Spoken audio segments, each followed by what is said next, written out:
یو ورځ حضرت عمر فاروق رضی الله تعالی عنہ په اس باندې ناست، پنډۍ ښکاره شوه، یو عیسائی پادری وکتلو،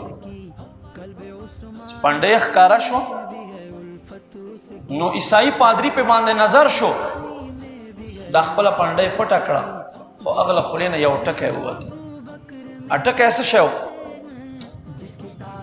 وی دا هغه انسان دی چې د متعلق زمونږ په کتابونو کې دا تذکره موجوده دی چې په عربو جزایرو کې، عربو په ځمکو کې، عربو په خطو کې څومره یهود پراته دي، دا ټول به هغه سړی باسي چې د په خپې باندې په پنډۍ باندې به یو تور ټکی، هغه بل څوک نه دی، ای عمر هغه ته.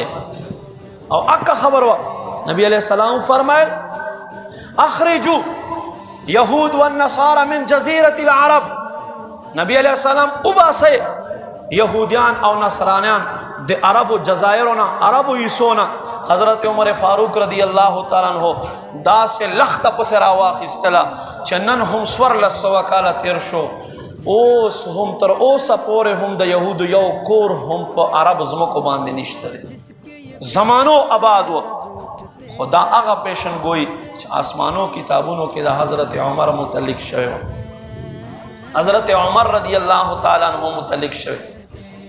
یادو ساتے مسلمانو سلور میاشت مسلسل بیت المقدس نہ معاصرہ کڑے ہوا،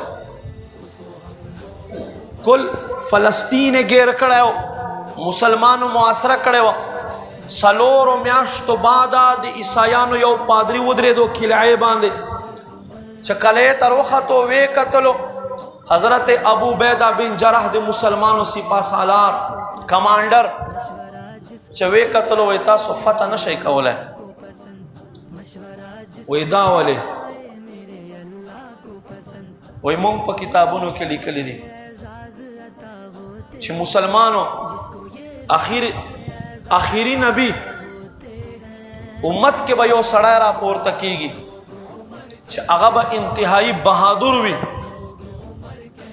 اغب انتہائی دلیر وی، کافرانو باندے سختی کا ان کا ہے، او مومنینو باندے مسلمانو باندے رحم و کرم کا ان کا ہے. او نم بیاوی عمر ابن خطاب، او مشہور بدے پا فاروق لقب سروی. حضرت ابو عبیدہ بن جرح دا ٹکیو ووردل وی خندل او شکر ادا کرو پا مخلاص را کاغلو.